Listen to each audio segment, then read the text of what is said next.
आज मंत्रिमंडल सचिवालय राजभाषा विभाग के तत्वावधान में राष्ट्र कवि रामधारी सिंह दिनकर की जयंती बेबाधारित आयोजित की गई है। इस समारोह की अध्यक्षता करेंगे श्री सत्यनारायण, माननीय अध्यक्ष प्रगति समिति। इस समारोह में हमारे विद्वान निदेशक श्री सुमन कुमार जुड़े हुए हैं। विद्वान वक्ता हैं डॉक्टर सुमेधा पाठक, प्राध्यापिका Tapendu institute of higher studies Patna, doctor Yogesh Pratap Shekhar, सहायक प्राध्यापक हिंदी विभाग, केंद्रीय विश्वविद्यालय गया। विशिष्ट वक्ता के रूप में डॉक्टर सविता सिंह नेपाली, माननीय उपाध्यक्ष हिंदी प्रगति समिति, और हमारे विभाग के उप निदेशक श्री अनिल कुमार लाल इस समारोह से जुड़े हुए हैं। इस समारोह से बेबाधारित सभी साहित्यकारों और साहित्य प्रेमियों को मैं हार्दिक प्रणाम करता हूं और चाहूंगा कि मैं निदेशक महोदय से नम्र निवेदन करता हूं कि वे राष्ट्र कवि रामधारी सिंह दिनकर की तस्वीर पर माला पहनाकर इस समारोह का उद्घाटन करेंगे।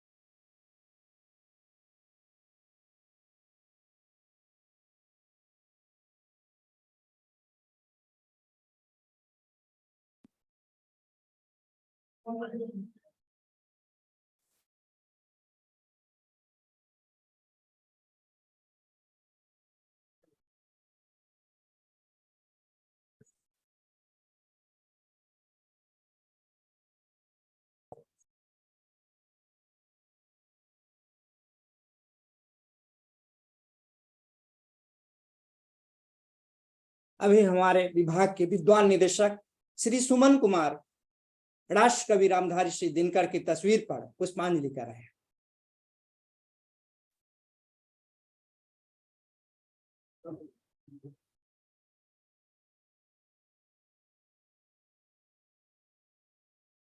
राष्ट्र कवि रामधारी सिंह दिनकर का जन्म 23 सितंबर 1908 ईस्वी को बिहार प्रांत के बेगूसराय जिला के सिमरिया नामक गांव में हुआ था।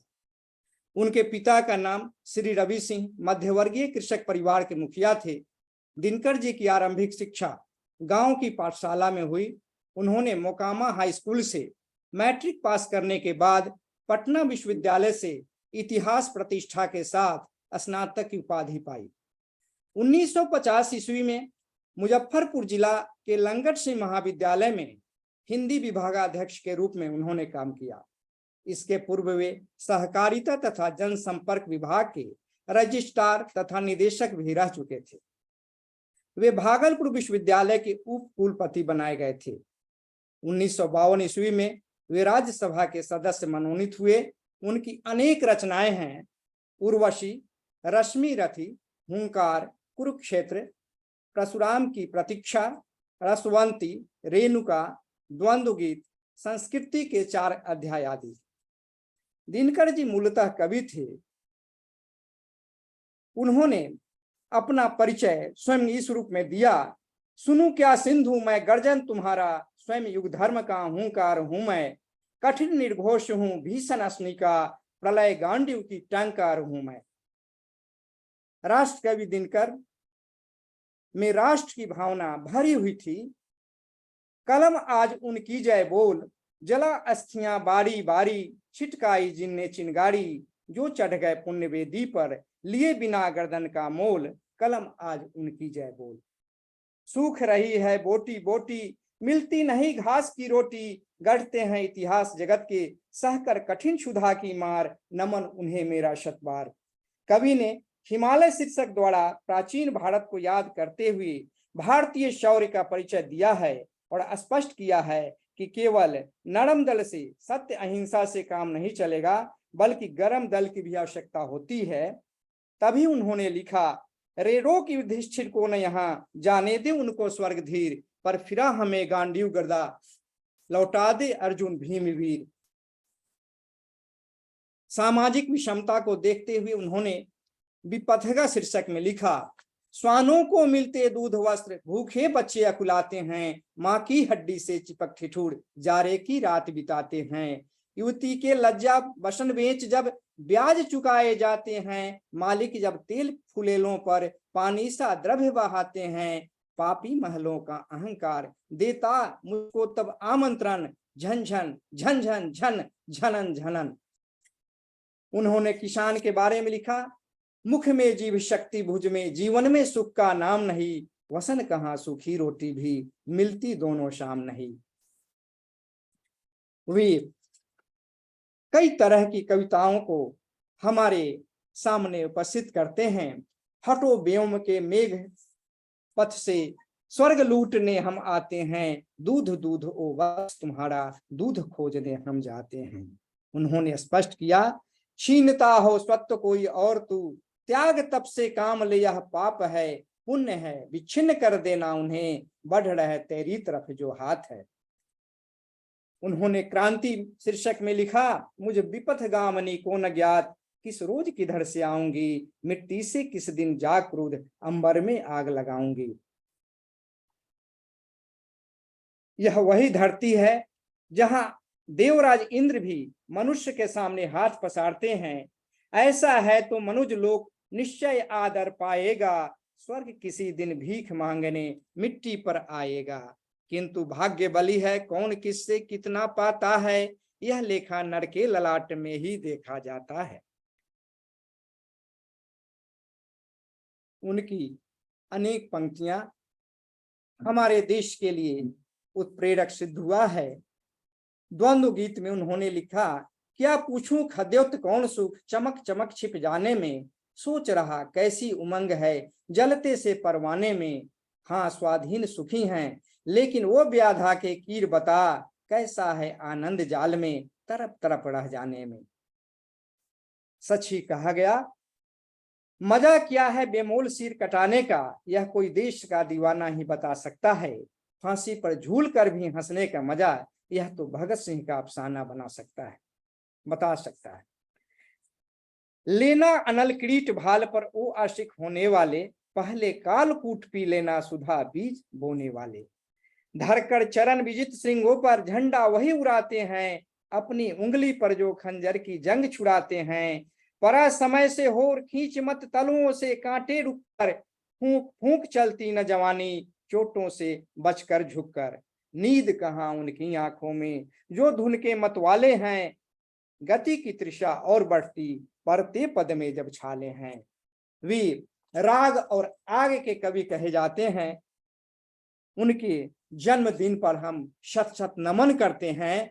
और एक सूचना मिली कि उनके द्वितीय पुत्र केदारनाथ सिंह जी का कल निधन हो गया है। राजभाषा परिवार की ओर से हम विनम्र श्रद्धांजलि अर्पित करते हैं। परम पिता परमेश्वर से यह प्रार्थना करते हैं कि उनकी आत्मा को भगवान शांति दें। मैं बड़े ही आदर के साथ विभाग के विद्वान निदेशक श्री सुमन कुमार जी को सादर आमंत्रित करता हूं कि वे स्वागत भाषण करें।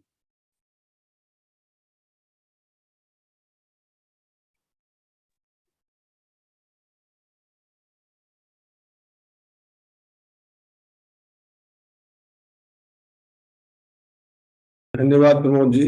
आवाज आ रही है प्रमोद जी? प्रमोद जी आवाज आ रही है मेरी? हेलो प्रमोद जी आवाज मेरी आ रही है? धन्यवाद प्रमोद जी। जी आज जैसा कि हम लोग जानते हैं कि आज महान कवि रामधारी सिंह दिनकर की जयंती है और मंत्रिमंडल सचिवालय विभाग राजभाषा निदेशालय की ओर से हम सभी लोग आज रामधारी सिंह दिनकर की जयंती मनाने के लिए सम्मिलित हुए हैं। इस अवसर पर इस कार्यक्रम की अध्यक्षता कर रहे हैं हमारे माननीय अध्यक्ष हिंदी प्रगति समिति श्री सत्यनारायण जी का मैं बहुत बहुत स्वागत करता हूं। श्री सत्यनारायण जी स्वयं एक महान कवि हैं और आपकी घनिष्ठता रामधारी सिंह दिनकर जी के साथ रही है। हम लोग आज इस अवसर पर श्री सत्यनारायण जी माननीय अध्यक्ष जी को भी सुनेंगे तो किस उनका रामधारी सिंह दिनकर की के साहित्य पर क्या दृष्टिकोण है, क्योंकि उनके विचार अत्यंत ही उपयोगी होते हैं। मैं इस अवसर पर अपना श्री सत्यनारायण जी माननीय अध्यक्ष हिंदी प्रगति समिति का बहुत बहुत स्वागत करता हूं। आज इस कार्यक्रम में डॉक्टर सविता सिंह नेपाली माननीय उपाध्यक्षा हिंदी प्रगति समिति जुड़ी हुई हैं, मैं उनका भी बहुत स्वागत करता हूं। इस कार्यक्रम में डॉक्टर सुमेधा पाठक हमारी विद्वान वक्ता हैं। आप प्राध्यापिका हैं Kapindu institute of higher studies Patna में। डॉक्टर पाठक का मैं इस कार्यक्रम में बहुत बहुत स्वागत करता हूं और हम लोग बेसब्री से डॉक्टर पाठक को सुनने की प्रतीक्षा कर रहे हैं। हमारे दूसरे विद्वान वक्ता जो इस कार्यक्रम से जुड़े हुए हैं वो हैं डॉक्टर योगेश प्रताप शेखर, जो सहायक प्राध्यापक हिंदी विभाग केंद्रीय विश्वविद्यालय गया है। डॉक्टर शेखर को हम लोग सुनने के लिए बेसब्र हैं। मैं अपनी ओर से और विभाग की ओर से डॉक्टर सुमेधा पाठक जी का और डॉक्टर योगेश प्रताप शेखर जी का बहुत बहुत स्वागत करता हूं। इस कार्यक्रम से जुड़े हुए जो श्रोता हैं, सुधी श्रोता हैं, मैं अपनी ओर से और विभाग की ओर से उनका बहुत स्वागत करता हूं। मैं इस अवसर पर विभाग के अपर मुख्य सचिव डॉक्टर एस सिद्धार्थ जी का और हमारे विभागीय मंत्री माननीय मुख्यमंत्री श्री नीतीश कुमार जी का मैं आभार प्रकट करता हूं कि आपके निर्देशन में हम लोग ये कार्यक्रम, आपके अभिभावकत्व में हम लोग ये कार्यक्रम कर पाते हैं। इसके अलावा इस कार्यक्रम से जुड़े हुए राजभाषा विभाग के सभी पदाधिकारी श्री अनिल कुमार लाल जी, डॉक्टर प्रमोद कुमार जी और बाकी जितने हमारे अधिकारी और कर्मचारी हैं, इस कार्यक्रम में उनका स्वागत करता हूं। मीडिया बंधु जो इस कार्यक्रम से जुड़े हुए हैं, मैं उनका स्वागत करता हूं। हम सब जानते हैं कि रामधारी सिंह दिनकर हिंदी साहित्य में दिनकर की तरह ही दैदीप्यमान है।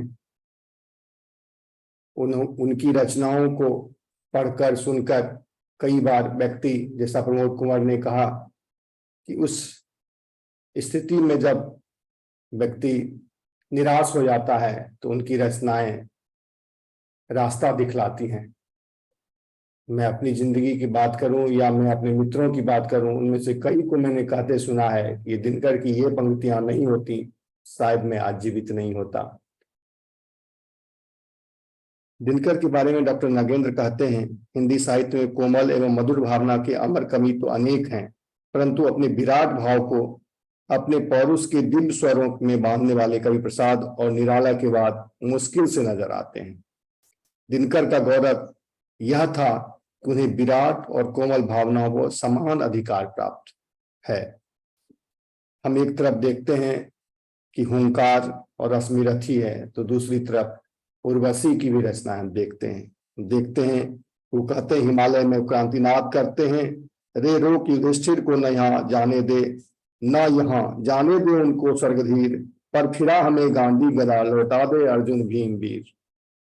और जब उर्वशी में वही कहते हैं, जब पुनर्वा कहता है, मर्त्य मानव की विजय का तुरी हूं मैं, उर्वशी अपने समय का सूर्य हूं मैं, अंधतम के भाल पर पावक जलाता हूं, बादलों के शीश पर चंदन चलाता हूं, पर न जाने बात क्या है, इंद्र का आयुध पुरुष जिसे झेल सकता है, सिंह से बाहें मिलाकर खेल सकता है, कुल के आगे वही असहाय हो जाता, शक्ति के रहते हुए निरुपाय हो जाता, बिध जाता सहज बंकिम न इनके बाण से, जीत लेती रूपसी नारी उसे मुस्कान से। मैं अपनी ओर से और विभाग की ओर से महान कवि रामधारी सिंह दिनकर को अपनी श्रद्धांजलि प्रकट करता हूं और हम लोग सभी डॉक्टर योगेश प्रताप शेखर, डॉक्टर सुमेधा पाठक जी को सुनने के लिए यहाँ पर एकत्रित हैं। मैं अपना माइक डॉक्टर प्रमोद कुमार जी को कार्यक्रम को आगे बढ़ाने के लिए सौंपता हूँ। धन्यवाद।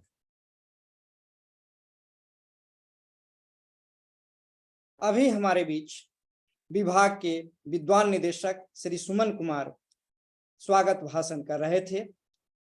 उनकी छत्र छाया में साहित्यिक समारोह मनाया जाता है और जैसा कि अपने स्वागत भाषण के क्रम में उन्होंने कहा है, दिनकर के बारे में जो भी पंक्तियां उन्होंने कही और उनके प्रति जो श्रद्धा निवेदित किया है वह हिंदी प्रेम की गहराई को सूचित करता है।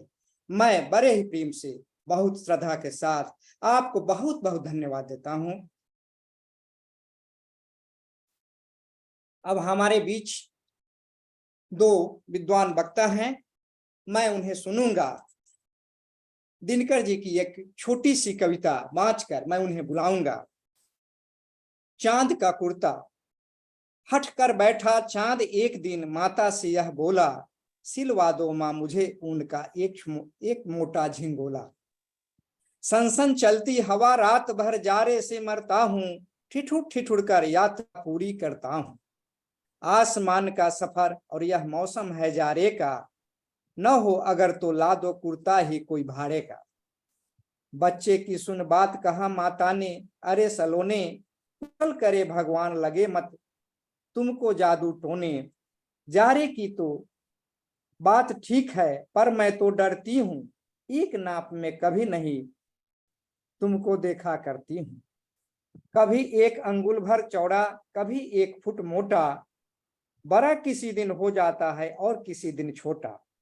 घटता बढ़ता रोज किसी दिन ऐसा भी करता है, नहीं किसी की भी आंखों को दिखलाई पड़ता है।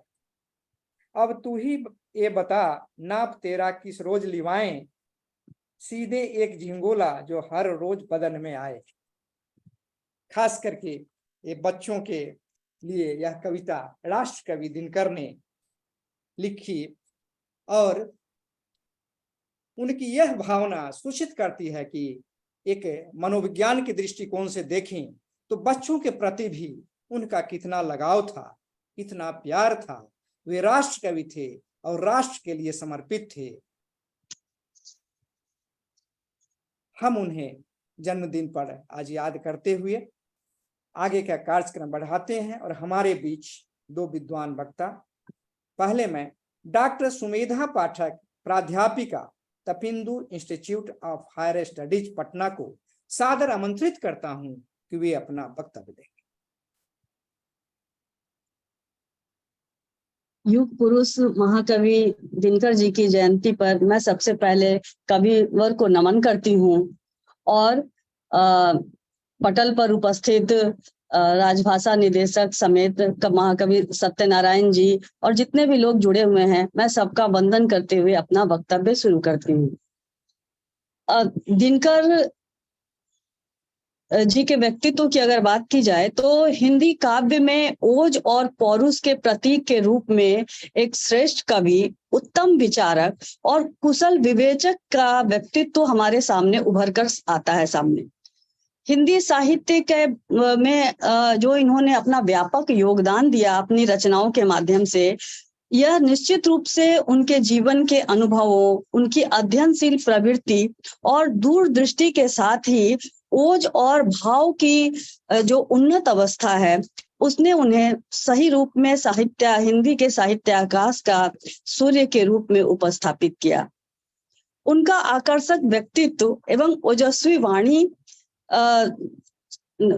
उन्हें साहित्यकारों की भीड़ में अलग कर देती थी। उनका जो है सो अपना कविता कहने का ढंग, अपनी बातों को रखने का ढंग जो है वो बिल्कुल अलग था बाकी कवियों की भीड़ से। मैं कहना चाहूंगी कि रेणुका, रसवंती, द्वंद्व गीत, उर्वशी, कुरुक्षेत्र, रश्मिरथी इत्यादि अनेक जो महाकाव्य की गरिमा से संपन्न काव्य का संसार इन्होंने हमारे सामने रखा। तो ऐसे व्यक्तित्व और उनके कृतित्व पर कुछ मिनटों में कुछ शब्दों के माध्यम से अपना वक्तव्य समेटना ये सूर्य को दीपक दिखाने की ही तरह होगा। वैसे मैं कोशिश करूंगी कि गागर में सागर भरा जाए। अपनी तरफ से मेरा नातिदीर्घ प्रयास होगा कि मैं अपनी बात को सामने रखूं, क्योंकि कविवर के बारे में कमोबेश सभी जानते हैं। मैं कुछ ऐसे पहलू को रखना चाहूंगी कि जो कुछ रोचक भी हो और उनके व्यक्तित्व और उनके कृतित्व को परिभाषित भी करते हूँ। सबसे पहली जब उनको मैं देखती हूँ, उनकी कविताओं को पढ़ती हूँ, तो सबसे पहला स्वर जो मुझे दिखाई पड़ता है वो दिखता है मानवतावाद का। कवि दिनकर मानवतावाद के संपोषक थे। दिनकर जी की भावना से, विचार से और अपने दृष्टिकोण से वो विशुद्ध राष्ट्रवादी थे, और उनकी राष्ट्रवादी विचारधारा निश्चित रूप से गांधीवाद से भी प्रभावित थी और मार्क्सवाद का भी उन पर गहरा प्रभाव था। और यही कारण है कि उनकी कविताओं में कभी गांधीवादी स्वर दिखते हैं और वहीं दूसरी ओर मार्क्सवाद से प्रभावित जो है ध्वनि भी झंकृत होती है। सबसे पहली बात अगर हम करें तो कुरुक्षेत्र की बात करते हैं। कुरुक्षेत्र का कवि जो है वो मानव कल्याण की भावना से पूर्ण है। यहाँ पर हमको वसुधैव कुटुंबकम की जो भावना है वो दिखाई पड़ती है, और यही कारण है कि युधिष्ठिर की विरक्ति का मूल कारण जो है वह शोणित सन्नी कुरुक्षेत्र की भूमि है। और जब तथाकथित सभ्यता का विनाश होता है, और उस विनाश को देख करके, उस समय द्वितीय महायुद्ध का समय था, और कवि जो है कहीं ना कहीं वो महाभारत के कुरुक्षेत्र की भूमि को याद कर रहे थे कि युद्ध का परिणाम क्या होता है, दुष्परिणाम क्या होता है। और इस विनाश से टूट चुका कवि हृदय ईश्वर से पूछता है, धर्म का दीपक, दया का दीप कब जलेगा विश्व में भगवान। और ये विश्व की बात यहाँ की जा रही है। पूरी दुनिया को शांति का संदेश देने का प्रयास कवि के द्वारा किया जा रहा है, और यही शांति और सद्भाव की सही रूप में अभी भी हमें आवश्यकता है। और यही कारण है कि दिनकर की पंक्तियां जो हैं वो सदैव प्रासंगिक रहेंगी। दूसरी बात जो मैंने अनुभव किया कवि के भावों में, भावाभिव्यक्ति में, वो हमने देखा कि समता और समानता, इनके व्यक्तित्व में ये दोनों में सूक्ष्म अंतर है, समता और समानता। जहां इसमें इन्होंने रश्मि रथी के कर्ण को लिया, उसमें दलित, शोषित, उपेक्षित, पीड़ितों की व्यथा को कर्ण के माध्यम से भावपूर्ण रूप में व्यंजित किया उन्होंने। और उनकी रश्मि रथी की जो पंक्तियां हैं और यह जो उनका जो भाव है वो मुझे रविंद्रनाथ की वो पंक्ति याद दिला देता है, महाकवि रविन्द्रनाथ टैगोर की, जो है सावार ऊपर मानुष, सबसे पहले जो है मनुष्यता है, और उस मनुष्यता के आगे जो है वो बाकी सब गौण है। तो महाभारत के कर्ण के चरित्र को दिनकर जी ने जो वर्ण व्यवस्था की जड़ में नैतिक मान्यताओं का जो है वो अवमूल्यन हो रहा था, अमानवीय क्रूरता से जो पीड़ित कर्ण है उसको समाज में जो उपेक्षा मिलती है वो समाज के उपेक्षित वर्ग का प्रतिनिधित्व करता है।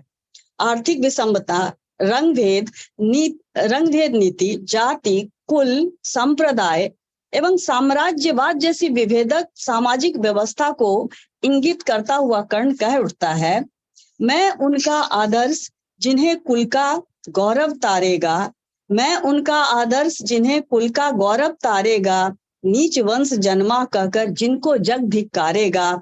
जो समाज की विषम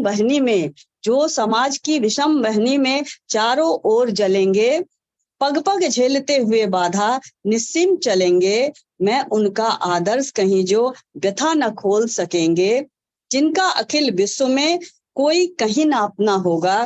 तो इस तरह से जो है कर्ण के रूप में जो है जो दर्द, जो व्यथा, जो विषमता कवि ने यहाँ व्यक्त किया है, जो स्वर दिया है उसको, वास्तव में आज के समाज में अगर हम देखें तो वो कितना मिलता जुलता है, आज भी वैसे ही प्रासंगिक है। और कवि की ये पंक्तियां आज भी उनका पक्ष लेती हैं, जो कि हाशिए पर खड़े हैं, और उनको मुख्य धारा में वो लाने के लिए व्यग्र है कवि।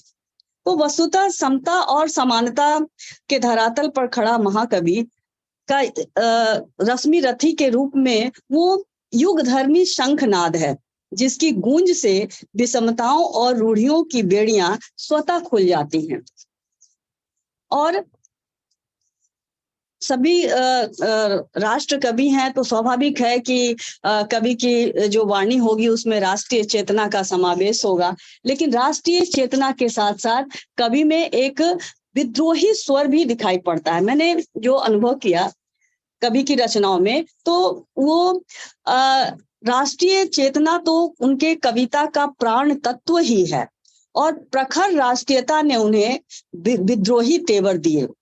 वस्तुतः दिनकर के व्यक्तित्व का निर्माण स्वाधीनता संग्राम के विशेष दौर में हुआ था, और उनकी उग्र राष्ट्रीयता की छवि उसी समय गढ़ी गई थी, या उनकी छवि उसी समय बनी थी, जब वो विदेशी शासन के दमन चक्र और अत्याचार से पीड़ित भारतीय जनता की आहू और कराहों को रेणुका की कविताओं में की कुछ पंक्तियों में मैं उसका उदाहरण देना चाहूंगी कि वो कुछ जो है सो उदाहरण देते हैं। एक दो जो महत्वपूर्ण पंक्तियां हैं, वो कहते हैं, कवि कहते हैं, उन वीरों की भाव रंगिनी, दलितों के दिल की चिनगारी, युग मर्दित यौवन की ज्वाला, जाग जागरी क्रांति कुमारी। और क्रांति का आवाहन करते हैं। वो मैंने पहले भी कहा है कि गांधीवादी विचारधारा से प्रभावित होने के बावजूद उनके अंदर जो एक दमन चक्र के प्रति जो विरोध की ज्वाला थी, वो उनको जो है मार्क्सवाद की ओर प्रेरित करती है, और वो जो है अपने देश की दुर्दशा और दीन दलितों की पीड़ा को सहन नहीं कर पाते, और कवि का हृदय आक्रोश से भर जाता है और विद्रोह के स्वर स्वतः मुखरित हो उठते हैं। दिनकर जी की कविताएं जन समुदाय को आंदोलित करके रख देती थी।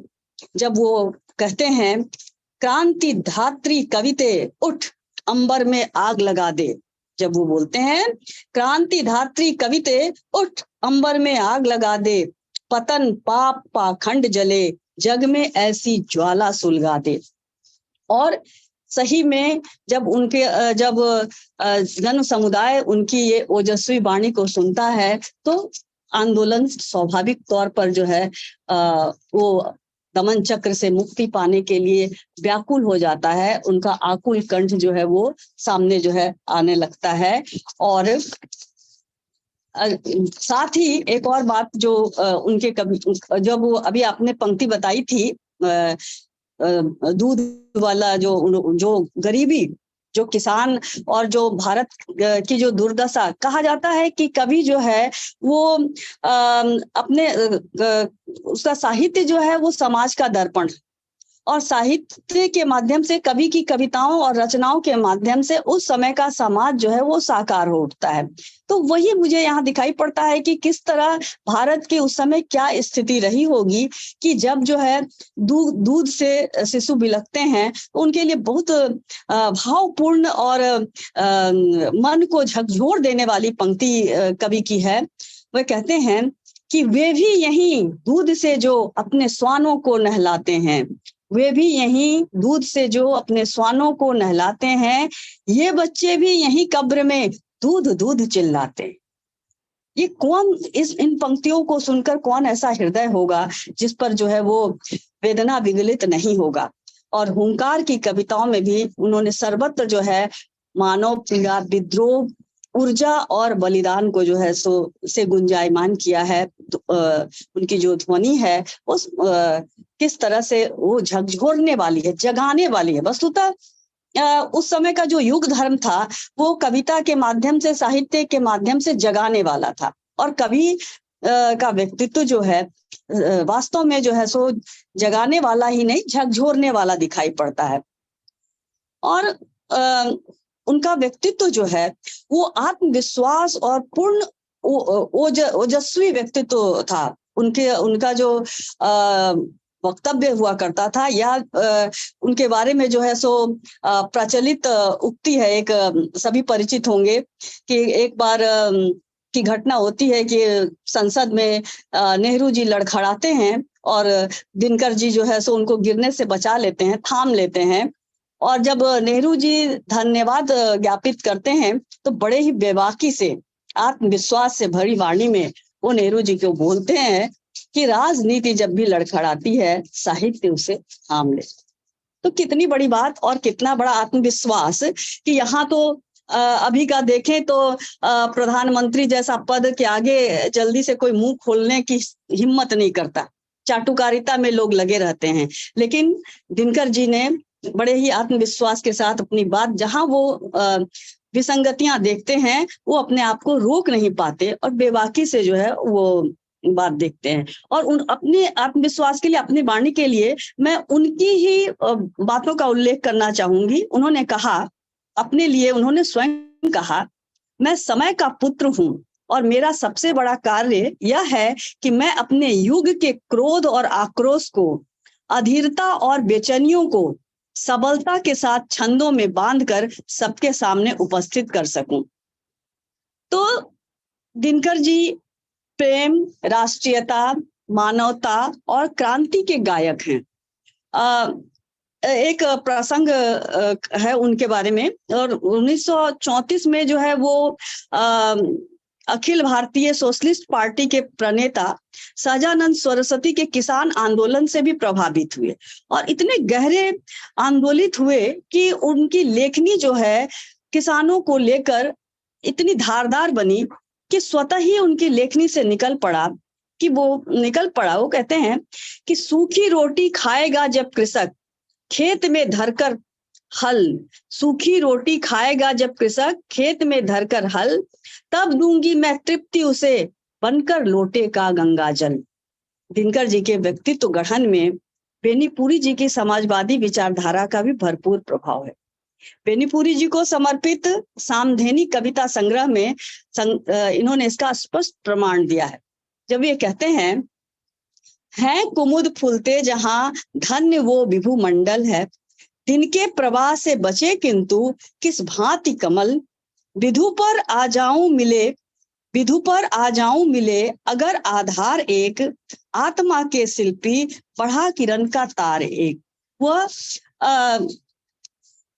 बेनीपुरी जी की विचारधारा से प्रभावित हैं और वो उनका साथ पाने के लिए, वो जो है उनके साथ के लिए, उनके प्रभाव को ग्रहण करने के लिए उद्धत दिखाई पड़ते हैं। एक और बात मैं कहना चाहूंगी कि दिनकर जी में जहां ओज है, आत्मविश्वास है, लेकिन उनका जो व्यक्तित्व है वो कहीं ना कहीं अंतर विरोधी है। वो कहते कुछ हैं और वो जो अपनी बातें कहते हैं तो कई बार उनकी बातों से अलग हटकर वो कार्य करते हैं। तो इसमें जैसे वो जो है सो सत्ता में है और वो सत्ता में रहकर के भी सत्ता विरोधी स्वर उनके दिखाई पड़ते हैं कभी कभी। तो उनकी एक कविता की कुछ पंक्तियों का उल्लेख करूंगी। इस्तीफा शीर्षक कविता है उनकी। इस्तीफा शीर्षक में जब वो कहते हैं, विनय मान मुझको जाने दे, शेष गीत छिपकर गाने दे, मुझसे तो ना सहा जाएगा अब असीम यह कोलाहल, जी ना सकूंगा पंख झेलब, पी ना सकूंगा ग्लानि गरल। तो कविता की भाषा से स्पष्ट होता है कि उनका जो अंतर्द्वंद है, एक तरफ वो सत्ताधारियों के बीच में है, लेकिन सत्ताधारियों के बीच की जो विसंगतियां हैं वो कहीं ना कहीं उन्हें जो है वो चुभती हैं और वो जो है उसको छोड़ना चाहते हैं लेकिन वो छोड़ नहीं पाते हैं। तो ऐसे में जो है वो कहीं यही कारण है कि परशुराम की प्रतीक्षा में वो नेहरू जी पर भी व्यंग कर देते हैं। और भारत का रेशमी नगर कविता में दिल्ली पर जो किया गया उनका कटाक्ष जो है वो स्पष्ट कर देता है कि वो पूंजीवादियों की भर्त्सना करते हैं, लेकिन वो एक सत्ता का वो जो व्यामोह है उसमें भी जो है वो उलझे से जान पड़ते हैं। तो उन्होंने सत्ता पर चोट करते हुए समर शेष है, एक कविता है उनकी, समर शेष में वो कहते हैं कि सकल देश में हलाहल है, सकल देश में हलाहल है, दिल्ली में हाला है। जो परिस्थितियां थी उस समय देश की, तो उस परिस्थितियों पर वो जो है सो वो व्यंग करते हैं और अपनी बात को जो है वो विरोध करके ये कहते हैं कि जो भी यहाँ है तो वो जहाँ गलत है तो वो गलत है, उसका वो साथ नहीं देते। ये भी हम कह सकते हैं उनके अंतर विरोधी व्यक्तित्व का जो एक पक्ष है। और एक जो मैंने उनको पढ़ने के बाद जो महसूस किया तो वो है कि उनके व्यक्तित्व में वो महत्वाकांक्षी थे। स्वाभाविक है कि जो कभी महत्वाकांक्षी नहीं होगा तो वो कितने आगे तक नहीं आएगा। महत्वाकांक्षा और के साथ साथ आत्ममुग्धता भी उनके व्यक्तित्व का एक अंग रही है।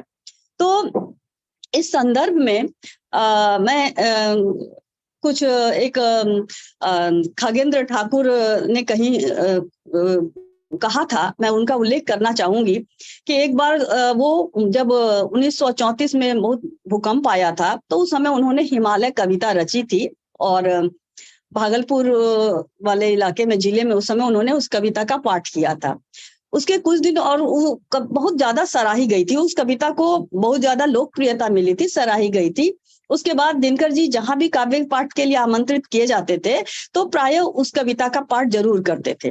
तो ऐसे ही एक बार जब 1934 का भूकंप आया और उसके बाद जब वो मुंगेर जिले में उनको जो है सो काव्य पाठ के लिए बुलाया गया तो उन्होंने हिमालय कविता शुरू ही की थी अभी कि जो श्रोता मंडली थी तो वहां से जो है आवाज आने लगी कि आप बस कीजिए, अब ये कविता जो है सो आप मत सुनाइए, इसको यहीं पर रहने दीजिए। तो कारण क्या हुआ कि कविता की जो पंक्ति थी, मैं कविता का वो अंश उद्धृत करना चाहती हूँ जिसको लेकर के जो है सो लोगों में उनके प्रति जो है वो एक भय व्याप्त हो गया था कि शायद कविता फिर से जो है प्रलयंकारी सिद्ध हो जाएगी। वो कहते हैं, कह दे शंकर से आज करें, कह दे शंकर से आज करें वे प्रलय नृत्य फिर एक बार, ले अंगड़ाई उठिले धरा कर निज विराट स्वर में निनाद। और इसके बाद इस पंक्ति का, इस कविता के पाठ के बाद वास्तव में जो है वो धरती हिल गई थी, भूकंप आ गया था। तो उसके बाद इन्होंने जो है सो अपने इस कविता से हिला के रख दिया था लोगों को ही नहीं, धरती को भी। तो लोगों ने जो है एक स्वर में जो है कहा कि आप ये कविता रहने दे। तो इससे पता चलता है कि कवि की जो है सो वो जो पकड़ है जनता के ऊपर वो कितनी गहरी थी, कितनी गहराई से जो है लोग जो है उनको अनुभव किया करते थे। और ऐसे ही आप देखेंगे कि राष्ट्रीयता, आवेग, आवेश, मनोवेग, उत्तेजना आदि के रूप में के स्वर उनके कविताओं में बहुत ज्यादा दिखाई पड़ते हैं। और यही कारण है कि उनकी ख्याति जो है ओज के लिए ही हुई है। परंतु अगर दिनकर के काव्य का समग्र विवेचन किया जाए तो एक दूसरा पक्ष भी सामने आता है, और दूसरा पक्ष है उनका सांसारिक आकर्षण, प्रेम, सौंदर्य, जो मन की शांत भावना है। तो जहां कवि उद्विग्न है, अपनी अंदर के जो आक्रोश को वो व्यक्त करता है, वहीं कहीं ना कहीं वह प्रेम का अभिलाषी है और शांति की आकांक्षा भी करता है। तो उनकी एक सुंदर और कोमल भावना जो है, दिनकर जी की जो काव्य यात्रा है उसका एक पड़ाव परदेसी शीर्षक कविता में हम देख सकते हैं कि जहां पर कवि के मन की कोमल भावनाएं जो हैं वो एक लय में, एक निर्झरनी की भांति जो है वो मंद मंद भावों के साथ मन की गहराई में उतर आती हैं। जब वो कहते हैं कि माया के मोहक बन की क्या कहूं कहानी परदेसी, है सुनकर हंस दोगे मेरी नादानी परदेसी।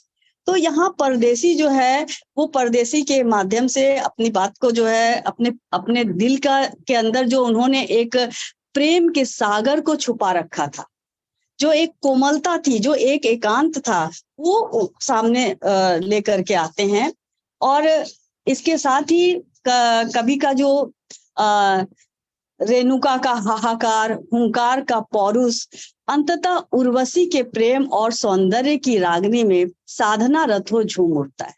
कहा जाता है कि एक निर्वेद की स्थिति जो होती है, एक साधना की स्थिति जो होती है, कवि की जो चेतना है, उस चेतना के अंदर जो कवि के जो विभिन्न भावों का उद्वेग उठता है, उसकी अंतिम परिणति जो है वो प्रेम और सौंदर्य तत्व की ओर उन्मुख होती है। और जब दिनकर का ओजस्वी व्यक्तित्व पुरुरवा के स्वर में प्रेम में ऊब डूब होता हुआ आग्रही हो उठता है और वो कहते हैं कि मर्त्य मानव की विजय कर्तुर्य हूं मैं, उर्वशी अपने समय का सूर्य हूं मैं। उन्होंने स्वयं घोषित कर दिया। अब ये आत्मविश्वास की पराकाष्ठा ही है कि उन्होंने स्वयं घोषित कर दिया कि वो जो है अपने समय के सूर्य हैं, और अपने समय के ही सूर्य नहीं, मैं कहना चाहूंगी कि वो आज के समय के भी सूर्य हैं। उनकी काव्य पंक्तियां जो हैं, उनकी कविता जो है, वो सदैव दिनमान की भांति, दिनकर की भांति हिंदी साहित्य जगत के आकाश पर देदीप्यमान रहेगी और क्षण प्रतिक्षण विपदाओं में, सुख में, दुख में हमें प्रेरित करती रहेगी। जहां एक और उर्वशी के प्रेम की आत्मीयता और अपनापन और वह जो है प्रेम की गहराई में हम डुबकी लगाएंगे, वहीं हम जरूरत पड़ने पर जो है अपना आक्रोश जो है हुंकार के साथ भी व्यक्त कर सकेंगे। तो मैं इन्हीं शब्दों के साथ आपका धन्यवाद करती हूँ कि आपने मुझे अपनी बात रखने का अवसर दिया, और बहुत बहुत धन्यवाद।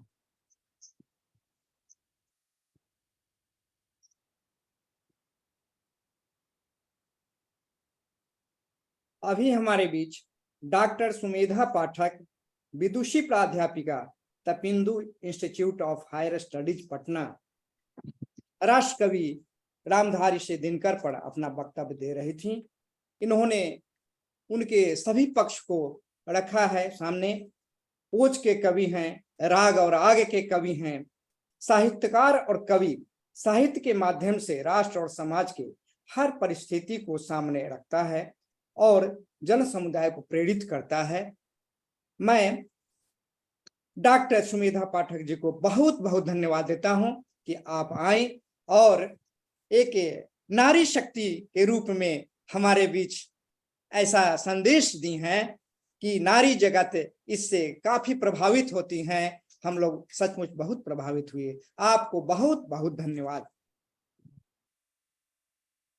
दिनकर जी के बारे में कहा जाता है कि वे ओज के कवि हैं, और सचमुच उनकी पंक्तियां सुनकर ओज शरीर में एक रक्त संचालित होने लगता है, विद्युत धारा की तरह प्रवाहित होती है।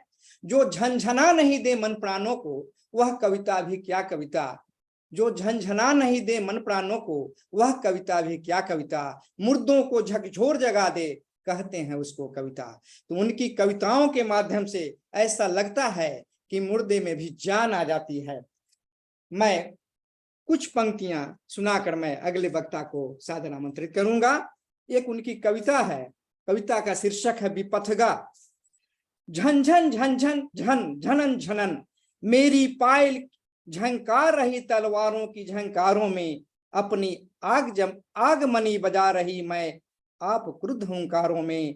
मैं अहंकार सी करक ठठा हंसती विद्युत की धारों में, बन काल हुताशन खेल रही पगली में फूट पहाड़ों में। अंगराई में भूचाल सांस में लंका के 49 पवन, झन झन झन झन झन झनन झनन।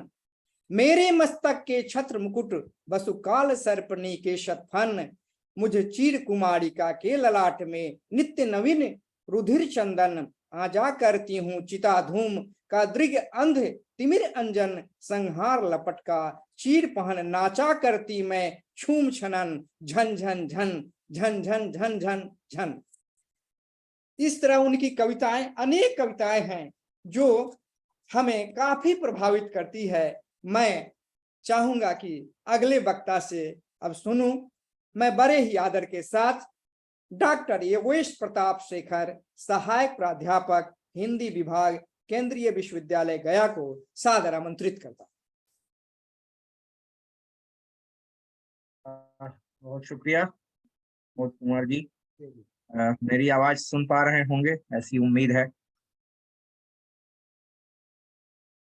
आज सुन पा रहे हैं ना? यहाँ आ रहे जी जी, बहुत शुक्रिया। मैं राजभाषा विभाग से आयोजित होने वाले इस कार्यक्रम के लिए आभारी हूँ। आप सबने मुझे फिर से एक अवसर दिया कि मैं अपनी कुछ बात दिनकर जी के बारे में कह सकूं। बहुत सारी बातें इससे पहले की डॉक्टर सुमेधा पाठक मैम ने कह दी हैं। ये मेरे लिए एक तरह से अच्छा ही है, मेरा काम थोड़ा आसान हो गया है। और दूसरी बात यह है कि जैसा आपने शुरू में बताया, कल ही दिनकर जी के माता जो जीवित थे, उनका भी कल देहांत हो गया। केदारनाथ सिंह, उनके प्रति मैं अपनी श्रद्धांजलि अर्पित करता हूँ। और कुछ बातें जो मुझे लगती हैं दिनकर जी के व्यक्तित्व के बारे में या उनकी रचना के बारे में आप लोगों से साझा करता हूँ। पहली बात तो यही लगती है कि दिनकर जी हिंदी साहित्य के उन दुर्लभ साहित्यकारों में से हैं जिन्होंने आजादी की लड़ाई देखी, आजादी की लड़ाई में सहयोग किया, कुर्बानियां दी, और बाद में फिर जो स्वतंत्र भारत में भारत के नए निर्माण को लेकर के संकल्प किया गया, इसमें भी अपनी सहभागिता, अपना योगदान दिया। एक आप कह सकते हैं कि दिनकर जी एक ऐसे व्यक्तित्व के स्वामी हैं, या ऐसा उनका व्यक्तित्व है कि जो भारत के गुलामी से लेकर के भारत के नवनिर्माण तक जुड़ा हुआ है। और इसमें उस देखने की बात यह है कि आमतौर पे हम लोग मान लेते हैं, ऐसा प्रायः कवियों के साथ हम करते हैं कि हम उनको कवि मान लेते हैं और उनका जो बाकी का जो साहित्य है उस पे थोड़ा हम कम ध्यान देते हैं, या स्वतः वो कम ध्यान की ओर चला जाता है। आप सब लोग जानते होंगे, लोग भारती प्रकाशन इलाहाबाद से दिनकर जी की रचनावली छपी है। ना के ही दो यशस्वी आलोचक प्रोफेसर नंद किशोर नवल और प्रोफेसर तरुण कुमार ने यह रचनावली संपादित की है, जिसमें कि 14 खंडों में दिनकर की रचनाएं आई हैं। इन 14 खंडों में 5 खंड कविता के हैं और 9 खंड गद्य का है। तो इससे यह स्पष्ट है कि कवि होने के साथ साथ दिनकर जी एक बहुत ही उत्तम दर्जे के गद्यकार भी हैं। और गद्य में वे निबंध लिखते हैं, आलोचनाएं लिखते हैं, कुछ रेडियो रूपक लिखते हैं। तो और ये उनका एक गद्य का पूरा क्षेत्र बनता है। कविता को लेकर के डॉक्टर सुमेधा मैडम ने जो बात कही, उसी से थोड़ा आगे बढ़ाता हूँ। उन्होंने कहा कि वे आजादी के पहले राष्ट्रीयता के समर्थक हैं और आजादी के बाद एक विद्रोही चेतना उनमें दिखाई देती है। आज जिस दौर में हम लोग खड़े हैं, जिस दौर में हम लोग इस राष्ट्र कवि जैसे विभूषित पद से व्यक्ति को या रचनाकार को याद कर रहे हैं, ये राष्ट्रीयता है क्या? क्या राष्ट्रीयता की कोई एक इकहरी परिभाषा दी जा सकती है? राष्ट्रीयता का आखिरकार जो मूल उद्देश्य है वो क्या है? जिस समय भारत गुलाम था, उस समय भी भारतीय जनता, सामान्य जनता जो एक बिल्कुल ही कह लीजिए कि दलित जीवन जी रही थी, उसके कल्याण के लिए, उसको उससे मुक्त कराने के लिए अंग्रेजी राज के प्रति उन्होंने विद्रोह भरी या उसकी आलोचना की कविताएं लिखी। लेकिन बाद में जब भारत स्वतंत्र हुआ तो वह आशा पूरी नहीं हुई। ये आज देख करके बहुत आश्चर्य होता है, और जैसे जैसे समय बीतता जाएगा यह आश्चर्य बढ़ता जाएगा कि दिनकर जी ने 1948 में, जब भारत की आजादी की पहली वर्षगांठ मनाई जा रही थी, उन्होंने इसी शीर्षक से कविता लिखी, पहली वर्षगांठ। और उसको देख करके लगता है कि जैसे कोई आज की बात की जा रही। कुछ पंक्तियां आप सब लोग उस कविता को जरूर पढ़े होंगे, लेकिन मैं उससे कुछ पंक्तियां आपको सुनाता हूँ।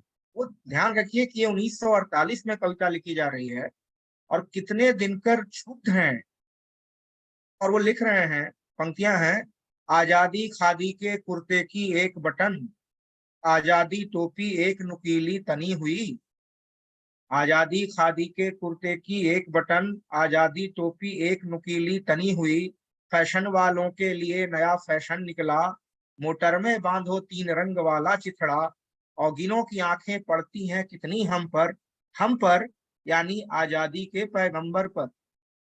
ये 1948 में दिनकर जी लिख रहे हैं। इससे साफ जाहिर है कि आजादी का जो सपना था, जो एक परिकल्पना रही होगी इन लोगों की, वो खंडित हो गई या उससे वो पूरी तरह संतुष्ट नहीं रहे। इसका यह मतलब नहीं है कि वो आजादी को बिल्कुल ही नकार रहे थे, लेकिन वो इस तरह की बात जो महसूस कर रहे हैं उसमें बात इतनी ही है कि जो एक परिकल्पना या जो एक सपने देखे गए वो सपने पूरे नहीं हुए। इसी तरह से आगे चल करके वो समर शेष है कविता में लिखते हैं दिल्ली के बारे में, दिल्ली जो सत्ता का केंद्र बन गई है। सकल देश में हलाहल है, दिल्ली में हाला है, दिल्ली में रोशनी शेष भारत में अंधियाला है। इसके बाद वो दिल्ली पर एक और कविता लिखते हैं, भारत का यह रेशमी नगर। ये 4 पंक्तियां बहुत महत्वपूर्ण है। इससे पता चलता है कि दिनकर जी आजादी के बाद जो उनमें विद्रोही तेवर दिखाई देता है वो दरअसल राष्ट्रीयता है। ये हमेशा आजकल और काफी लंबे वक्त से आजकल कुछ ज्यादा ही ये जनता प्रचारित करने की कोशिश की जा रही है कि जो सरकार है वही देश है। सरकार की आलोचना करना दरअसल देश की आलोचना करना है। ये एक विचार हमारे समाज में बहुत तेजी से फैलाया जा रहा है और तेजी से ये घर किया जा रहा है। जबकि दिनकर जी रोटी और स्वाधीनता कविता में बहुत सफाई से कह चुके हैं कि आजाद है कौन जगत में जो स्वतंत्र जनसत्ता का अवरोध करे, रह सकता सत्तारूढ़ कौन जनता जब उस पर क्रोध करे, आजादी केवल नहीं आप अपनी सरकार बनाना ही, आजादी है उसके विरुद्ध खुलकर विद्रोह मचाना भी। ये जो 2 पंक्तियां हैं कि आजादी केवल नहीं आप अपनी सरकार बनाना ही, आजादी है उसके विरुद्ध खुलकर विद्रोह मचाना भी। तो ये जो दिनकर जी का विद्रोह दिखाई देता है, दरअसल वो सामान्य जनता के प्रति जो उनके मन में लगाव है, जो उसकी दुखद त्रासद परिस्थितियों से उनके भीतर जो उपजा हुआ दर्द है, वो इस तरह से प्रकट होता है। विद्रोह को प्रायः हम लोग समझ लेते हैं कि वो बस ऐसे ही किया जा रहा है। अगर विद्रोह की स्थिति पे आप विचार करें, विद्रोह की पीछे की मनोदशा या उसके मनोविज्ञान पर विचार करें, तो उसके पीछे बहुत गहरी करुणा रहती है। भले ऊपर में वो विद्रोह दिखाई देता है, लेकिन उसके पीछे बहुत गहरी करुणा है। मैं अभी आपके सामने भारत का यह रेशमी नगर जो उनकी कविता है उसकी पंक्तियां पढ़ रहा हूँ। चल रहे ग्राम कुंजों में पछिया के झकोर, ले रही दिल्ली लेकिन ले रही लहर पुरवाई में। चल रहे ग्राम कुंजों में पछिया के झकोर, दिल्ली लेकिन ले रही लहर पुरवाई में। है विकल देश सारा अभाव के तापों से, है विकल देश सारा अभाव के तापों से, दिल्ली सुख से सोई है नरम रजाई में। ये जो अंतर आ गया है कि एक सत्ता और जनता के बीच का जो रिश्ता है वो इतना रिश्ता गड़बड़ा गया है। जो जनता अपने मन से सत्ता को चुन करके अपनी सुविधा के लिए उसका जीवन ठीक तरीके से चल पाए, कानून व्यवस्था, न्याय, स्वतंत्रता, समानता जो हमारे संवैधानिक मूल्य हैं, धर्मनिरपेक्षता जो हमारा संवैधानिक मूल्य है, उसकी रक्षा हो सके, उसके लिए जनता कुछ लोगों को चुनती है और वो सत्ता के मद में ऐसे चूर हो जाते हैं कि वो बिल्कुल ही अपने को काट लेते हैं। तो रामधारी सिंह दिनकर इस दर्द से कविता लिख रहे हैं। जो विद्रोह दिखाई देता है उसके पीछे उनकी बहुत गहरी करुणा है जो जनता के प्रति है। पहली बात तो ये है। दूसरी बात यह है कि ये बात बिल्कुल सही है कि एक तरफ वो प्रतिरोध की या ओज की कविताएं लिखते हैं, तो दूसरी तरफ वो कोमल भावनाओं की कविताएं भी लिखते हैं। और ये उनके पूरे जीवन में एक संघर्ष भी रहा है। उनका एक बहुत प्रसिद्ध निबंध है कला के अर्धनारीश्वर। उसमें उन्होंने इस अपनी यात्रा का, अपनी इस दुविधा का बहुत ही खुल करके अंकन किया है। और उन्होंने सौंदर्य के कवि के रूप में रविंद्रनाथ को और इकबाल को संघर्ष के कवि के रूप में चुना है। दूसरी तरफ विचार के स्तर पर आप कह सकते हैं कि उन्होंने खुद ही लिखा है कि मार्क्स का रंग लाल है और गांधी का रंग उजला है, उजले को लाल से गुणा करने पर जो रंग बनता है वही मेरी कविता का रंग है। ठीक इसी तरह से वो एक वाक्य में कहते हैं, आप जानते ही हैं कि दिनकर जी छायावाद के तुरंत बाद वाले कवि, या छायावाद का जो उत्तरवर्ती दौर है जिसको उत्तर छायावाद कहा जाता है, जिसमें राम गोपाल शर्मा रुद्र, रामधारी सिंह दिनकर, हरिवंश राय बच्चन, ये सब लोग कवि थे। तो इसमें वो कहते हैं कि मैं पंत यानी सुमित्रानंद पंत के सपने को मैथिली शरण की सफाई से लिखना चाहता था। मतलब ये है कि दिनकर जी जो एक हमारा द्वंद्वात्मक जीवन है, जो जीवन द्वंद्वों से बनता है, और वो जो द्वंद्व हम बना करके भी चलते हैं, कई बार वो बन भी जाता है। जैसे हम कर्म बनाम धर्म का द्वंद्व बनाते हैं, काम बनाम अध्यात्म का द्वंद्व बनाते हैं, अच्छा बनाम बुरा का द्वंद्व बनाते हैं, सौंदर्य बनाम संघर्ष का द्वंद्व बनाते हैं। ये जितने प्रकार के द्वंद्व हम बनाते हैं या जिन द्वंद्वों से हमारा जीवन संचालित होता है, उसके कवि के रूप में दिनकर जी हमारे सामने आते हैं। वो इन द्वंद्वों की बहुत बारीकी से व्यक्त भी करते हैं, इन द्वंद्वों की बारीकी से एक तरह से पड़ताल भी करते हैं, उसका विश्लेषण भी करते हैं, और कहीं ना कहीं आगे जा करके वो इस नतीजे पर ही पहुंचते हैं कि ये जो द्वंद्व दिखाई देता है दरअसल ये व्यर्थ है। ये दोनों एक दूसरे के विरोधी नहीं है बल्कि पूरक है। सौंदर्य ऐसा नहीं है कि संघर्ष का विरोधी है, या संघर्ष जो है वो सौंदर्य का विरोधी है। क्योंकि हम अगर संघर्ष करते हैं, अगर हम किसी प्रकार का संघर्ष कर रहे हैं, तो आखिरकार हम चाहते क्या है? हम अंततः सुंदर की स्थापना ही तो चाहते हैं। दिनकर जी अगर ये लिख रहे हैं कि चल रहे ग्राम कुंजों में पछिया के चकोर, दिल्ली लेके ले रही लहर पुरवाई में, तो उनका ये उद्देश्य तो कतई नहीं है कि दिल्ली को मटिया मेट कर दिया। तो जो दिल्ली के प्रति विद्रोह है उनके मन में, वो इसीलिए है कि जो दिल्ली एक सत्ता का केंद्र है और उसके समानांतर जो जनता है वो ठीक से जी पाए, उसका जीवन सुंदर हो पाए। कहना यह चाहता हूं कि जो संघर्ष है हमेशा सौंदर्य की प्रतिष्ठा के लिए होता है। हमारे दिमाग में ये बात बहुत गहराई से बैठ गई है कि संघर्ष और सौंदर्य परस्पर विरोधी चीज है, जबकि ऐसा है नहीं। संघर्ष का भी अपना एक सौंदर्य हो सकता है और सौंदर्य का भी एक अपना संघर्ष हो सकता है, और इसके साथ साथ दोनों एक दूसरे के पूरक भी हो सकते हैं। संघर्ष का सारा कह लीजिए कि विचार ही इसीलिए है कि सुंदरता की स्थापना हो। तमाम दुनिया बदलने वाले लोग जिन्होंने अपनी पूरी जिंदगी लगाई, जो संघर्ष करते रहे, वो इसीलिए करते रहे कि उनको एक सुंदर दुनिया बनानी थी। और दिनकर जी इसको शुरू से ही करते हैं। एक तरफ वो हुंकार कुरुक्षेत्र लिख रहे हैं, तो दूसरी तरफ वो रसवंती और उर्वशी लिख रहे हैं। तो ये दो उनकी रचना धर्मिता के पक्ष हैं। उनका एक तीसरा भी पक्ष है जिसको कि आप आत्म और अध्यात्म के नाम से देख सकते हैं।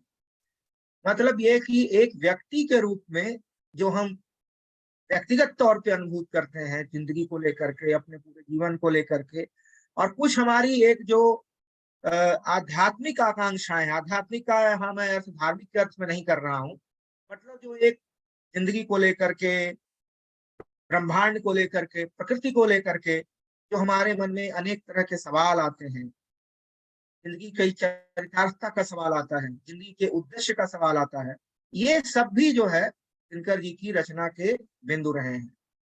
खास करके यदि आप उनका आखिरी संग्रह हारे को हरिनाम देखिए, नाम से भ्रम हो जाता है कि यह किसी थके हारे व्यक्ति की आखिरी कह लीजिए कि इच्छा या आखिरी दिनों की बात है, लेकिन ऐसा उसमें नहीं है।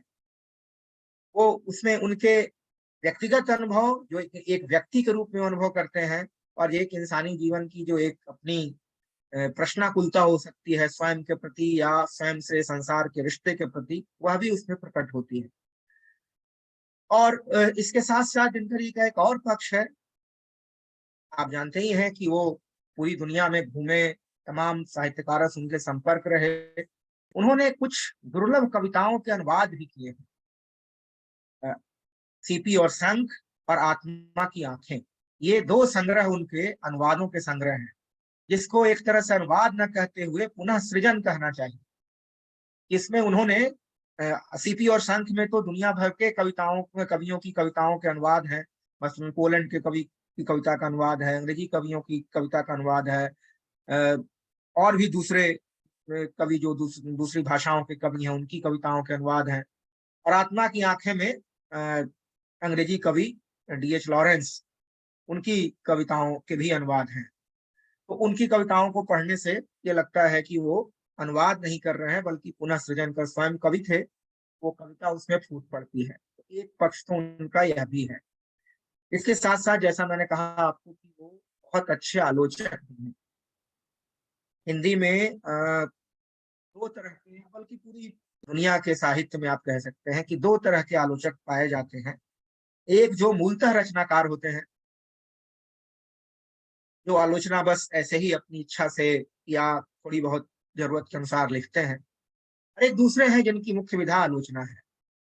जैसे उदाहरण के लिए अगर हिंदी में ही ले लीजिए, वैसे तो हर आलोचक कवि कुछ न कुछ लिखता ही रहता है, लेकिन बाद में जो एक छवि बनती है, बाद में जो उनका काम आता है, उसके आधार पर ये बंटवारा किया जाता है। जैसे हिंदी में आप ले लीजिए रामचंद्र शुक्ल, वैसे रामचंद्र शुक्ल की भी किताब कविता की प्रकाशित है मधुस्रोत के नाम से, लेकिन कवि के रूप में उनकी ख्याति उतनी नहीं है जितनी कि आलोचक के रूप में। रामविलास शर्मा जो तार सप्तक के कवि हैं, लेकिन फिर भी उनकी छवि आलोचना के क्षेत्र में ज्यादा विस्तारित है।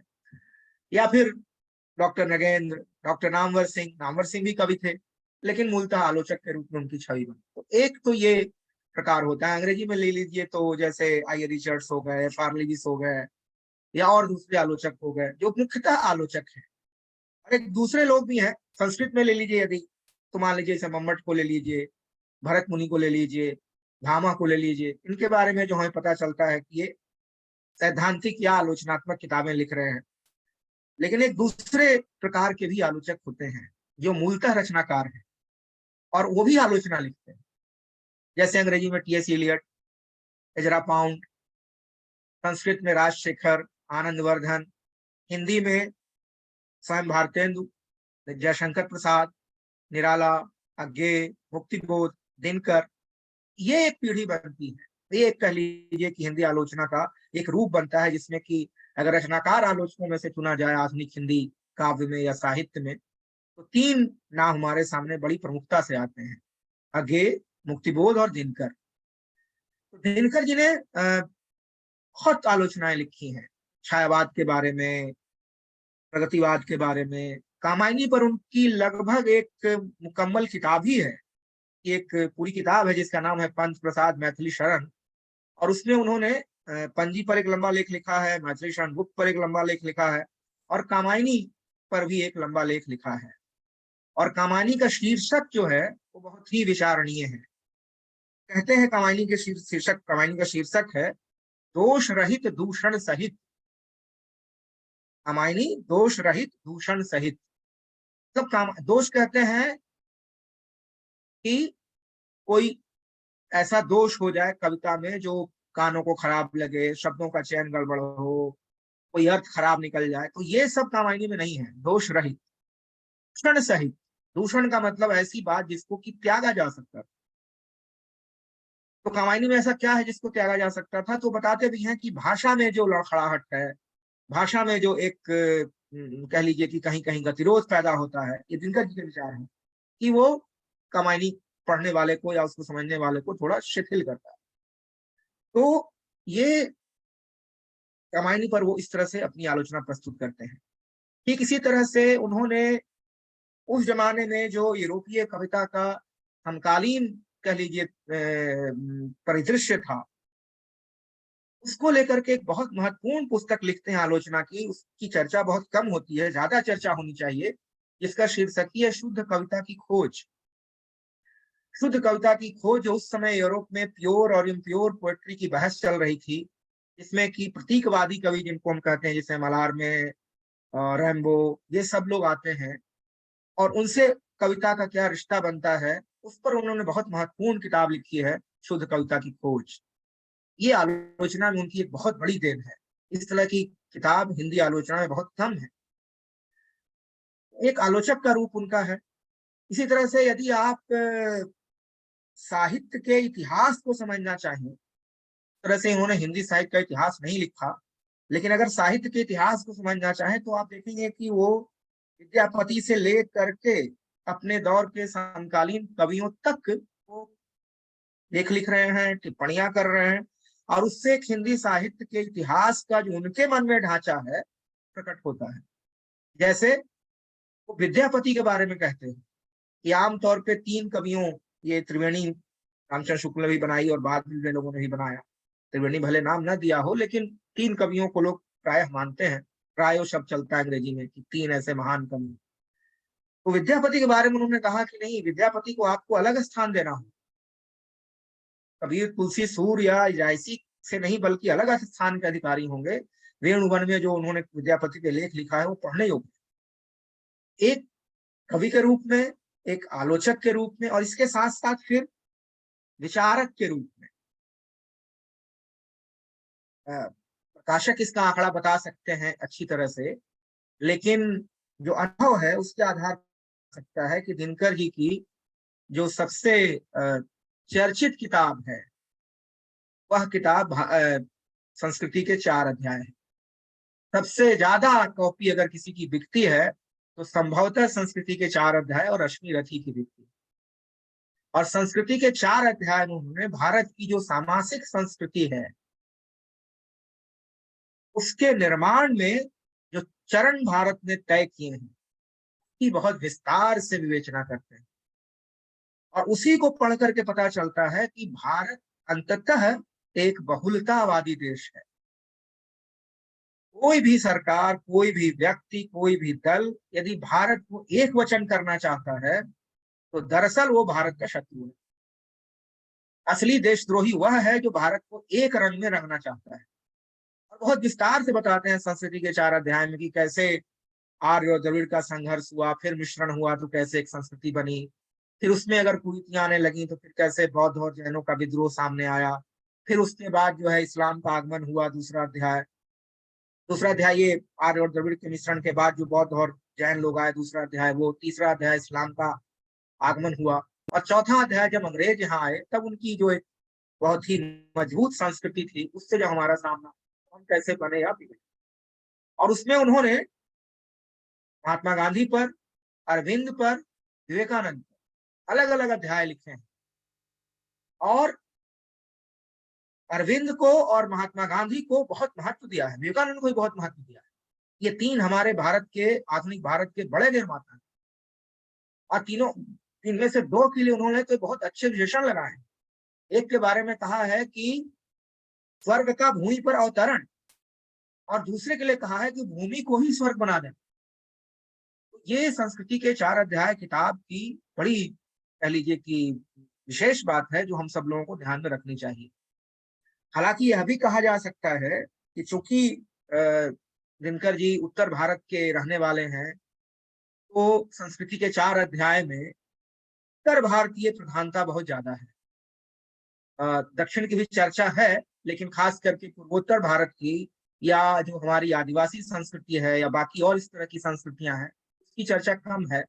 यह भी हो सकता है कि उस समय उन चीजों पर ध्यान न जाता हो जैसे आज हमारा ध्यान जाता है। इसमें दिनकर जी का कोई दोष नहीं है। समय भी कई बार आपकी आंख को प्रतिबंधित कर देता है।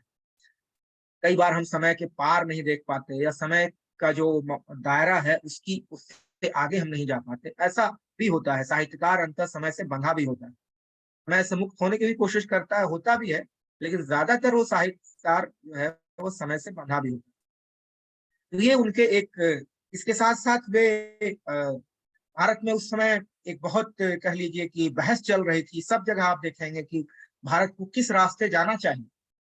आधुनिकता का जो रूप पश्चिमी दुनिया से प्रकट हो रहा है और भारत की जो अपनी एक बनी बनाई दुनिया चल रही है, उसके बीच का क्या रिश्ता होगा। आधुनिकता का जो प्रत्यय है वह दिनकर जी की विचार सरणी के केंद्र में है। आधुनिकता बोध उनकी बहुत पतली सी किताब है, उसमें उन्होंने छोटे छोटे शीर्षक मुक्त चिंतन रखे हैं। उससे आपको पता चलेगा कि आधुनिकता के बारे में क्या सोचते थे। जैसे एक वाक्य वो लिखते हैं उसी में कि आधुनिकता के पहले संसार रहस्य था, आधुनिकता के बाद संसार समस्या बन गई। ये ऐसी बात है जिससे आप पूरी आधुनिकता को समझ सकते हैं कि आधुनिकता के पहले संसार रहस्य था, क्योंकि हमको कुछ पता नहीं था। हम मान लेते थे कि ये सब कुछ देवताओं की इच्छा से हो रहा है। पानी इंद्र भगवान बरसा रहे हैं, सूरज भगवान उदित होंगे तो रोशनी मिलेगी, चंदा मामा डूब जाएंगे तो रोशनी समाप्त हो जाएगी, ये सारी चीजें। लेकिन आधुनिकता ने बताया कि इन सबके पीछे कुछ प्राकृतिक कारण है, और भी ऐसी कई चीजें सामने आई। तो आधुनिकता के पहले संसार रहस्य था, और आधुनिकता के बाद वो समस्या बन गई। इस समस्या का सामना हम कैसे करें? फिर जो शाश्वत और वर्तमान का जो संघर्ष है आधुनिकता के प्रसंग में, उसको हम कैसे देखें? तो दिनकर जी उसमें भी एक महत्वपूर्ण सूत्र स्थापित करते हैं कि देखिए, हर युग का शाश्वत अलग अलग होता है।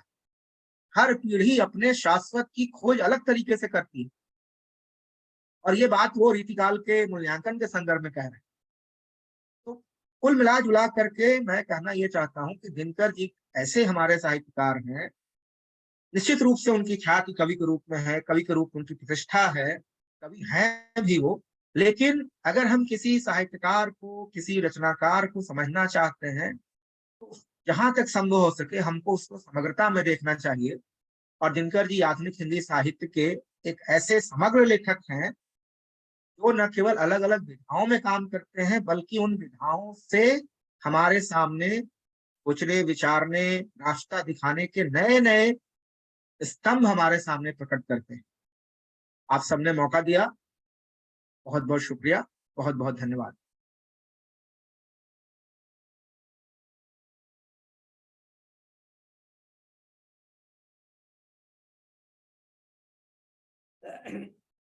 अभी हमारे बीच डॉक्टर योगेश प्रताप शेखर, सहायक प्राध्यापक, भारतीय भाषा विभाग, दक्षिण बिहार केंद्रीय विश्वविद्यालय गया, राष्ट्र कवि रामधारी सिंह दिनकर पर अपना एक अद्वितीय वक्तव्य दे रहे थे। इन्होंने हर पक्ष को रखा है और हमारे सामने एक सुंदर वक्तव्य प्रस्तुत किया है। मैं किन शब्दों में आपको धन्यवाद दूं। विद्वान किसी के परिचय का मुहताज नहीं होता। आपने जो विद्वता प्रदर्शित किया हमारे विभाग के लिए बहुत बड़ी बात हुई है। आपको बहुत बहुत धन्यवाद।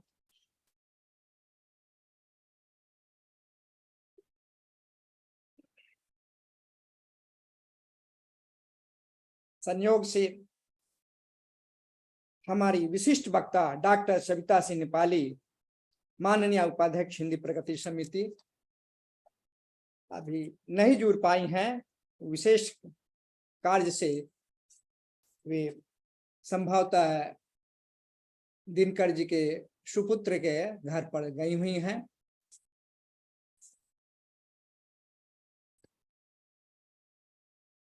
मैं एक छोटी सी कविता के बाद माननीय अध्यक्ष महोदय को आमंत्रित करूंगा।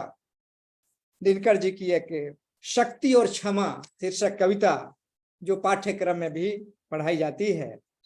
क्षमा दया तप त्याग मनोबल सबका लिया सहारा, पर नर व्याघ्र सुयोधन तुमसे कहो कहां कब हारा। क्षमाशील हो रिपु समक्ष तुम हुए विनत जितना ही, दुष्ट कौरवों ने तुमको कायर समझा उतना ही। क्षमा शोभती उस भुजंग को जिसके पास गड़ल हो, उसको क्या जो दंतहीन विष रहित विनित सरल हो। 3 दिवस तक मंथ मांगते रघुपति सिंध किनारे, बैठे पढ़ते रहे छंद अनुनय के प्यारे प्यारे। उत्तर में जब एक नाद भी उठा नहीं सागर से, उठी अधीर धधक पौर उसकी आग राम के शर से। सिंधु देह धर त्राहि त्राहि करता आ गिरा शरण में, चरण पूज दास्ता ग्रहण की बंधा मूढ़ बंधन में। सच पूछो तो क्षण में ही बसती है दीप्ति विनय की, संधि वचन संपूज्य उसी का जिसमें शक्ति विजय की। अब मैं बड़े ही आदर के साथ अध्यक्षीय भाषण के लिए श्री सत्यनारायण माननीय अध्यक्ष हिंदी प्रगति समिति को सादर आमंत्रित करता हूं। दिनकर जी की उन पंक्तियों के साथ, है कौन विघ्न ऐसा जग में, है कौन विघ्न ऐसा जग में, टिक सके वीर नर के मग में।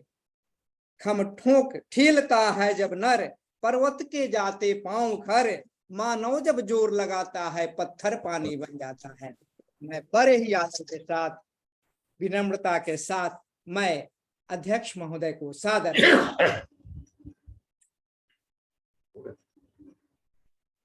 बहुत बहुत धन्यवाद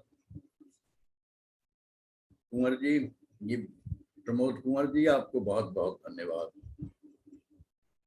अब मित्रों, आप और जो हमारे विद्वान वक्ता थे, जिनके वक्तव्य से हमारा आयोजन आज का सार्थक हुआ है, और मैं आशा करता हूँ वैसे उन दोनों सबों से, जैसे सुमेधा पाठक जी से, आदरणीय योगेश प्रताप शेखर जी से, कि अगर भविष्य में भी हम आपको आमंत्रित करें तो आप हमें निराश नहीं करेंगे। मित्रों,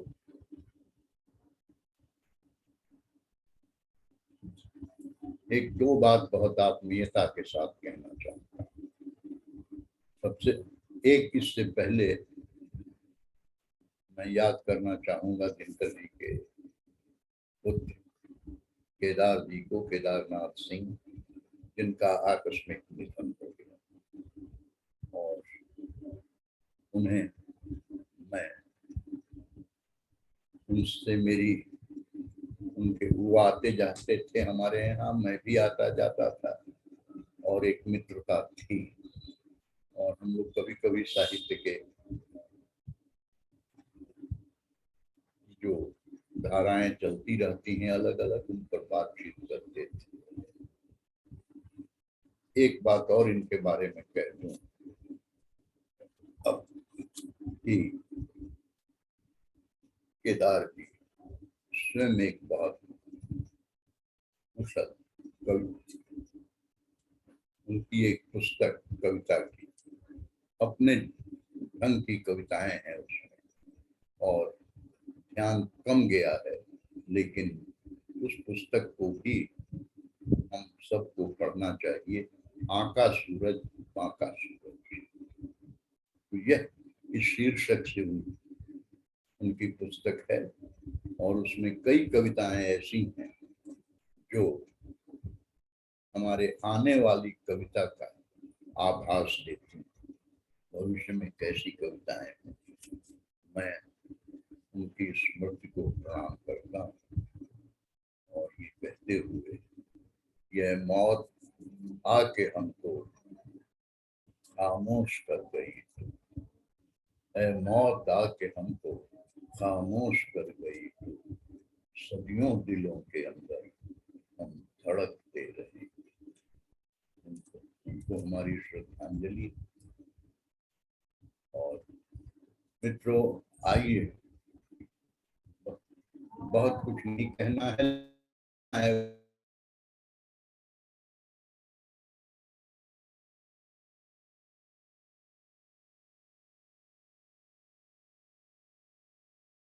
जानबूझकर इस्तेमाल कर रहा हूँ। हमारे दिनकर जी हिंदी के अर्धनारीश्वर कवि थे। जी हाँ, अर्धनारीश्वर कवि थे, और अगर ऐसा नहीं है तो जिस व्यक्ति ने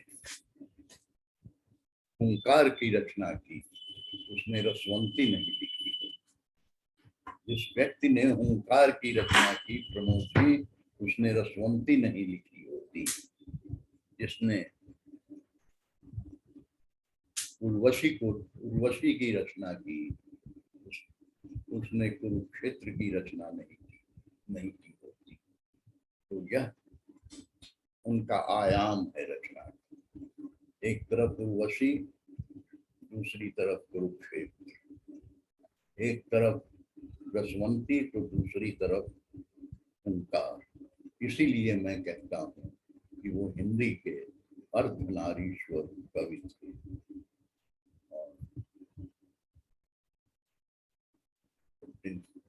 दिनकर जी, एक बात और आप याद रखें, आपको का ध्यान चाहूंगा इस बात पर, और वह यह कि मनमथ नाथ गुप्त एक हमारे यहाँ साहित्यकार और क्रांतिकारी व्यक्ति हो गए, क्रांतिकारी भी रहे हैं। उन्होंने कहा था कि भाई ऐसा है कि हम कविताएं तो बहुत हम लोग भी सब लोग ही लिखते हैं, लेकिन जो लोग भी लिखते हैं अपनी प्रारंभिक कविताएं जो लिखते हैं शुरू में, तो उसमें दिनकर जी का प्रभाव रहता है। दिनकर जी को पढ़कर या सुनकर कितने लोगों ऐसी कई प्रतिभाएं हैं जिन्होंने अपनी कविता कर्म को अपनाया और एक अच्छी पहचान बनाई। तो यह दिनकर के बारे में कहना चाहूंगा कि जब हुंकार की रचना की उन्होंने, तो उसमें लिखा कि सुनूं क्या सिंधु में गर्जन तुम्हारा, सुनूं क्या सिंधु में गर्जन तुम्हारा, स्वयं युग धर्म का हुंकार, और मनुज हूँ सृष्टि का श्रृंगार हूँ मैं। पंक्ति देखिए, मनुज हूँ सृष्टि का श्रृंगार हूँ मैं, पुजारिन धूल से मुझको उठा दे, तुम्हारे देवता का हार हूँ मैं। यह दिनकर जी, यह सबसे पहले मैंने दिनकर जी को कब और कहाँ सुना था, यह आज भी मुझे ठीक ठीक याद है। वह वर्ष 1946 था, वर्ष 1946। तब तक देश स्वतंत्र नहीं हुआ था। उस समय जेपी 1942 के क्रांतिकारी जेपी 1942 में के वो क्रांतिकारी थे, और उस समय जब जेल की दीवार फांद के ये बाहर आए, तो वह एकदम जंगल में होता, हजारीबाग से भाग जेल दीवार कूद के 3-4 लोग थे उसमें, और लोगों का नाम तत्काल याद नहीं आ रहा, और सब जंगल से, भीषण जंगल जो उस समय हिंस्र पशुओं से भरे हुए थे, उसमें खतरा लेकर वो बाहर निकले जेल से और सकुशल सहल पहुंच गए। तो यह, और जैसा मुझको याद आ रहा है, वही जयप्रकाश जी पर उस समय अंग्रेज सरकार ने उन्हें बहुत यातनाएं दी थी। कहा जाता है कि जाड़े में बर्फ की सिल्ली पर उनको सुलाया जाता था, तरह तरह की दवाइयां दी जाती थी ताकि वो शरीर उनका धीरे धीरे काम करना बंद कर दे। उसी में मैंने दिनकर जी को सुना था गांधी मैदान में। आज भी जो गांधी मैदान के बीच में जो स्तंभ है, उसी दिनकर जी ने वो डिवीजन रोड के सामने से जो आप गांधी मैदान में प्रवेश करते हैं, वहीं कुछ दूर पर जाकर मंच, विशाल मंच बना हुआ था, और दिनकर जी ने अपनी कविता पढ़ी थी जयप्रकाश में। उस कविता को एक बार लोहिया जी ने कहा था दिनकर से लोकसभा में कि दिनकर जी, मेरा एक अनुरोध है आपसे, जिस तरह आपने जेपी पर एक अपनी अमर कविता लिखी है, मुझको भी मेरे पर भी एक कविता लिखी है। लोहिया ने कहा। दिनकर जी ने उत्तर दिया बहुत शालीनता से कि डॉक्टर साहब, लोहिया को लोग ज्यादा डॉक्टर साहब कहते हैं, और वो जर्मनी से पीएचडी या डीलिट किया हुआ था, विदेश से डिग्री लेके आए थे। तो कहा कि डॉक्टर साहब,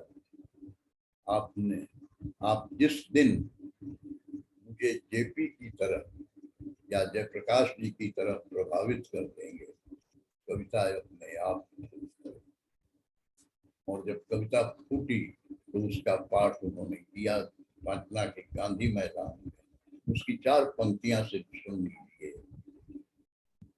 उसमें उन्होंने कहा कि कहते हैं उसको जयप्रकाश जो नहीं मरण से डरता है, कहते हैं उसको जयप्रकाश जो नहीं मरण से डरता है, और ज्वाला को बुझते देख कुंड में कूद स्वयं जो पड़ता है। सेनानी करो प्रयाण अभय, सेनानी करो प्रयाण अभय, भावी इतिहास तुम्हारा है। और ये नखत हमा के बुझते हैं, सारा आकाश तुम्हारा।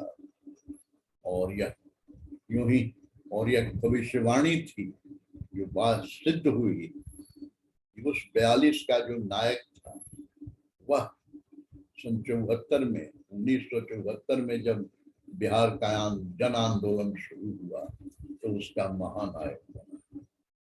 और जयप्रकाश जी, दिनकर जी की ही यह कविता उस समय हम लोग भी जुड़े हुए थे, एक साहित्यकारों की मंडली थी, उसमें साहित्यकार और ही नहीं नाटककार भी थे, रंगकर्मी भी थे और संगीत गायक भी थे, कई लोग थे। तो हम लोग रेणु जी के नेतृत्व में, उनके ही संरक्षण में हम लोगों ने कवियों का और साहित्यकारों का, कलाकारों का सहयोग लिया और एक वाहिनी बनाई। मित्रों, इस तरह से। और दिनकर जी, लेकिन दिनकर जी उस समय भी रेलिवेंट थे, आज भी रेलिवेंट, प्रासंगिक। और ऐसा नहीं, दिनकर जी ने लिखा था कभी कि चल देखिए कैसे वह प्रासंगिकता आज भी बनी हुई है। चल रही पछुआ की बयार, दिल्ली लेकिन ले रही लहर पुरवाई में, दिल्ली लेकिन ले रही लहर पुरवाई में, है विकल देश सारा अभाव के तापों से, दिल्ली सोई है सुख से नरम रजाई। तो कुछ चेत करो दिल्ली के देवो, चेत करो, कुछ चेत करो दिल्ली के देवो, चेत करो। सबरो हर दिन तो यह मोहिनी न चलने वाली है, टूटी जाती हैं तब दिशाओं की सांसें, मिट्टी मिट्टी फिर कोई आग उगलने वाली। और यहाँ इस तरह एक संकेत दे दिया था कि आने वाला समय जेपी के आने वाले समय के लिए जेपी एक जरूरत होंगे, एक मार्ग निर्देशक होंगे। और ऐसा ही हुआ। 74 का जन आंदोलन बिहार का, उसमें जेपी का आशीर्वाद। यह देख उन दिनों जिन लोगों ने नहीं देखा है वह दृश्य कि हर शाम नुक्कड़ों पर, चौराहों पर, कभी पटना मार्केट के सामने तो कभी सब्जी बाग, तो उधर कहीं इंजीनियरिंग कॉलेज, कई जगह हम लोग घूम घूम कर कविताएं सुनाते थे। और छोटे छोटे 15 मिनट 20 मिनट का लघु नाटक करते थे, नाटक करते ने मंचन करते थे। तो यह एक आवाज थी। और तब हमने रामधारी रेणु जी ने रामधारी सिंह दिनकर की पंक्ति को बैनर बनाया था और वह था कि समर शेष है, समर शेष है, नहीं पाप का भागी केवल व्याध, समर शेष है नहीं पाप का भागी केवल व्याध, जो तटस्थ हैं समय लिखेगा उनका भी अपराध। तो तटस्थता भी उस समय अपराध की कोटि में आ गई। वो सीधे चाहते थे कि सीधे जुड़े सब लोग। तो यह दिनकर जी ने पूरी पीढ़ी को ये किया। और आपको मैं बतावें चले, वारसा में विश्व कविता सम्मेलन हुआ था। वर्ष तो याद नहीं है, 1964-65 रहा होगा शायद। तो वारसा में यह आमंत्रित हमारे दिनकर, और वहाँ इन्होंने अपनी कविता पढ़ी। हिंदी की कविता थी, हिंदी उसका अंग्रेजी रूपांतर या वहाँ की जो भाषा होती है उसमें उसका रूपांतरण हुआ, कॉपी बटी पहले। और दिनकर जी जब पढ़ने लगे वार्ता में कि धर्म का दीपक दया का दीप कब जलेगा कब जलेगा विश्व में भगवान, यह कुरुक्षेत्र की पंक्ति।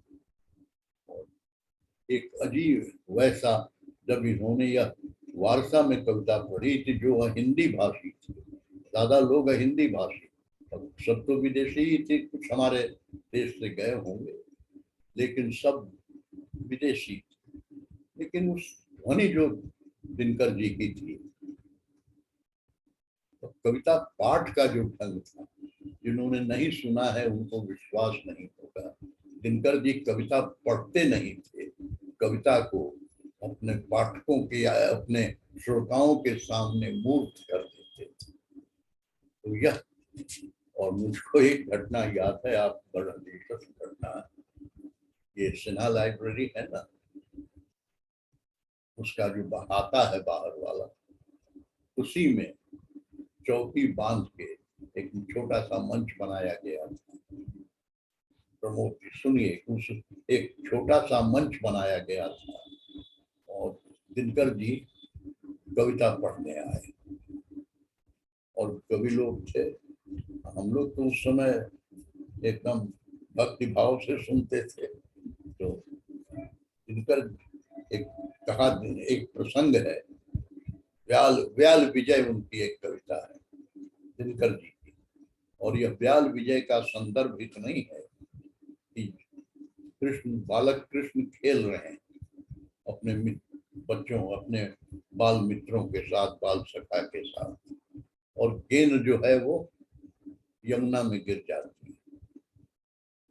और जब वो गेंद निकालने यमुना में जाते हैं तो शेषनाग सामने खड़ा हो जाता है और वो उछल कर दिनकर ने लिखा कि कविता में है कि वो उछल कर उसके फण पर चढ़ जाते हैं, उसके ऊपर। यह कल्पना है, आप सुनिए, आपको यह सुन के थोड़ा रोमांच भी होगा। ये कल्पना है कि उस समय वो कृष्ण का बाल रूप था और वो उसके यमुना में कूद जाते हैं और शेषनाग के फण के ऊपर बांसुरी लिए बांसुरी बजा रहे। शेषनाग के फण के ऊपर, और इसको व्याल विजय नाम दिया। और दिनकर जी की पंक्तियां हैं इस कविता की शुरू में कि झूमे जहर चरण के नीचे, बाल कृष्ण कह रहे हैं, बालक कृष्ण, झूमे जहर चरण के नीचे मैं उमंग में गाऊं और तान तान फण प्यार कि तुझ पर मैं बांसुरी बजाऊं। आगे की 4 पंक्ति आप याद रखेंगे, इस अपेक्षा के साथ पढ़ रहा हूं। कि तान तान फण ब्याल की तुझ पर मैं बांसुरी बजाऊं, तो विषधारी मत डोल। शेषनाग ऐसे है और डो वो तो से डोल रहा है कि विषधारी मत डोल कि मेरा आसन बहुत कड़ा है। विषधारी मत डोल कि मेरा आसन बहुत कड़ा है। अरे कृष्ण आज लघुता में भी सांपों से बहुत बड़ा। कृष्ण आज लघुता में भी सांपों से बड़ा, बहुत बड़ा है। दिनकर जी यह कविता व्याल विजय अपने समय, और यही कविता पढ़ रहे थे जब वही सिन्हा लाइब्रेरी कैंपस में, और जब ये कह दिनकर जी जब वहां पहुंचे, मैंने अपनी पंक्ति पढ़ते पढ़ते आ गए पूरा इसमें भावावेश में, और कहा कि विषधारी मत दो कि मेरा आसन बहुत कड़ा है। कृष्ण आज लघुता में भी सांपों से बहुत बड़ा है। पाँव को मारा एक उठा के थोड़ा सा, और वो नतीजा ये हुआ कि चौकी जो बंधी हुई थी, रस्सी टूट गई और चौकी गिर गई। तो ये उस समय ऐसा माहौल होता था कि तब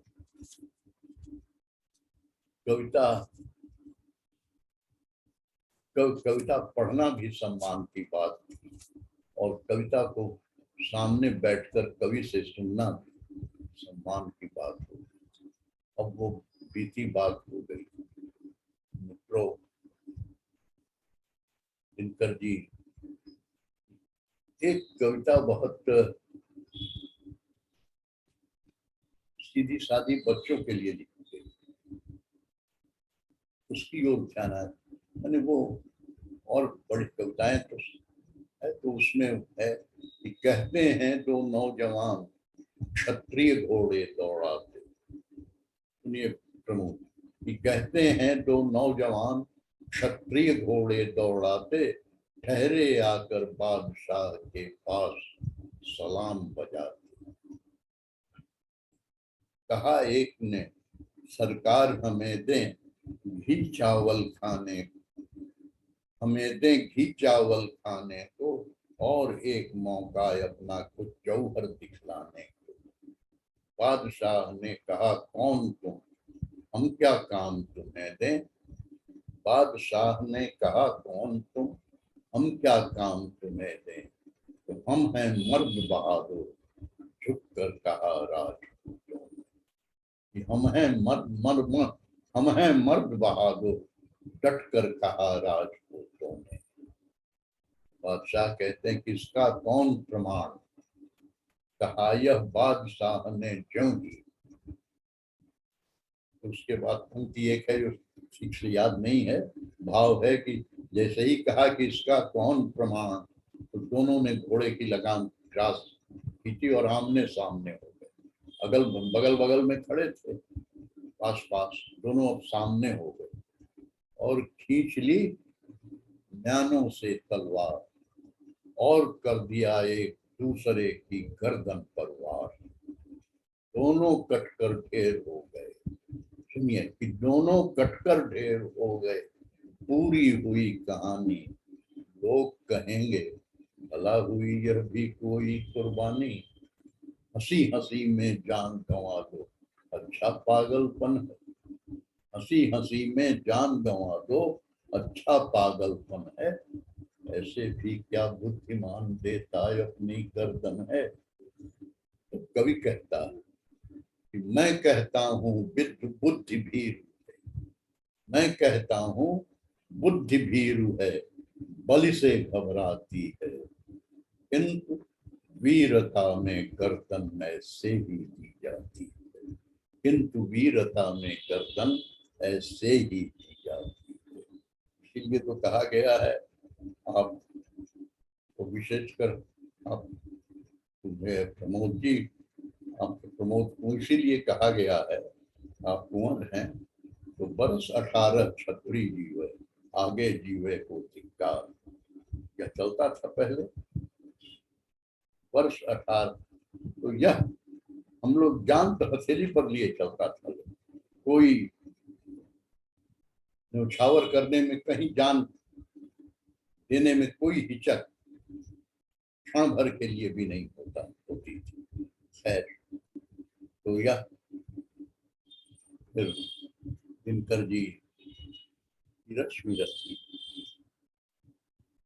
थोड़ा सा उस 2-4-5 मिनट और कि रश्मि रथी उन्होंने उर्वशी लिखी ही, कुरुक्षेत्र लिखा, लेकिन सबसे लोकप्रिय रश्मि रथी बहुत लोकप्रिय, शायद ही हिंदी का कोई पाठक हो जिसने रश्मि रथी नहीं पढ़ी या उसको सुना नहीं। रश्मि रथी दिनकर की एक ऐसी रचना कि कर्ण को जो उन्होंने है, क्या कहते हैं, उनको अंग्रेजी शब्द याद आ रहा है, लेकिन इतना महिमा मंडित कर दिया इस तरह से कि जब कर्ण का अग्निहत्या, जब ये कर्ण का अंतिम समय जब है, जिसमें वो रथ से उतर गया है, बाण और ये बाण और धनुष बाण अलग रख दिया है उसने, और सूर्य का ध्यान लगाकर, तो उसी समय वह लगा सर एक ग्रीवा से संभल। कृष्ण ने अर्जुन से कहा कि मारो, अर्जुन को वो भी वीर था, उसने कहा कि ये धर्म के अनुकूल होगा, कहा कि छोड़ धर्म, अभी तू धर्म को क्या जानता है, कहूं जो पाल उसको धर्म है या अनंत कर शत्रु का सत्कर्म है। और उसके बाद कर्ण है कि गिरा मस्तक मही पर छिन्न होकर, तपस्या धाम तम से भिन्न होकर, उठी कौन्तेय की जयकार रण में, मचा घनघोर हाहाकार रण में, सुयोधन बालकों सा रो रहा था, खुशी से भीम पागल हो रहा था। अब आगे की पंक्तियां सुन लीजिए। त्रिगों में मोद के मोती सजाए, त्रिगों में मोद के मोती सजाए, युधिष्ठिर व्यग्र हरि के पास आए, कहा केशव यही था त्रास मुझको, नहीं था यह कभी विश्वास मुझको, कि अर्जुन यह विपद भी हर सकेगा, किसी दिन कर्ण रण में मर सकेगा। नहीं जो आज ही वह काल सोता, न जाने क्या समर का हाल होता। और तब कृष्ण कहते हैं, उदासी में भरे भगवान बोले, उदासी में भरे भगवान बोले, न भूले आप केवल जीत बोले, विजय क्या जानिए बस्ती कहाँ है, विभाव उसकी अजय हस्ती कहाँ है।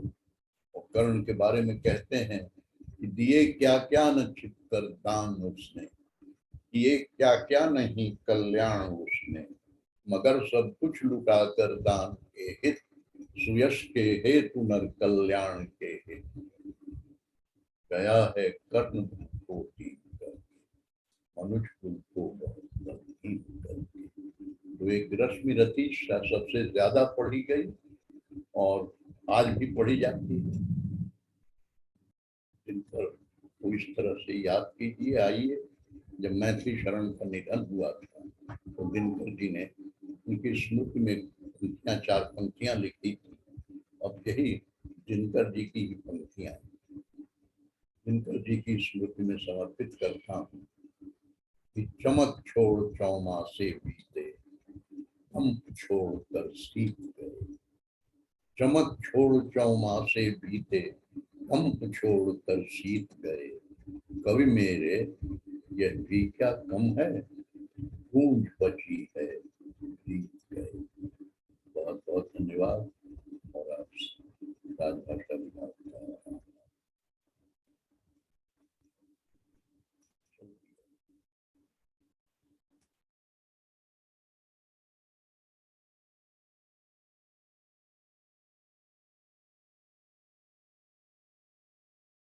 अभी हमारे बीच अध्यक्षीय भाषण कर रहे थे माननीय अध्यक्ष हिंदी प्रगति समिति के श्री सत्यनारायण, जो कविता के सागर कहे जाते हैं। न जाने इनमें कितनी कविताओं का भंडार है, हम बड़ा ही आश्चर्यित होते हैं। तभी तो बिहार प्रांत को इन पर फक्र है। हमें बहुत बड़ा गर्व है कि ऐसे साहित्यकार हमारे राज्य में हैं, हमारे प्रांत में हैं, और हमारा प्रांत शान से ऐसे साहित्यकार को देखकर अपना सीना तान देता है। आपको बहुत बहुत धन्यवाद। हमारे बीच माननीय अध्यक्ष आए और अध्यक्षीय भाषण किए। हम काफी विह्वल हुए, हम काफी प्रसन्नचित हैं कि हमारे बीच आकर आपने जो अपना समय दिया है, हम काफी खुश हुए।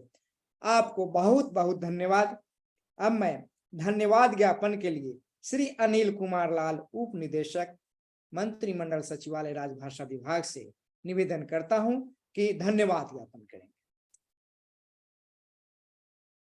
मंडल सचिवालय विभाग राजभाषा के तत्वावधान में आयोजित राष्ट्रकवि रामधारी सिंह दिनकर जयंती समारोह के माननीय अध्यक्ष श्री सत्यनारायण जी, अध्यक्ष हिंदी प्रगति समिति,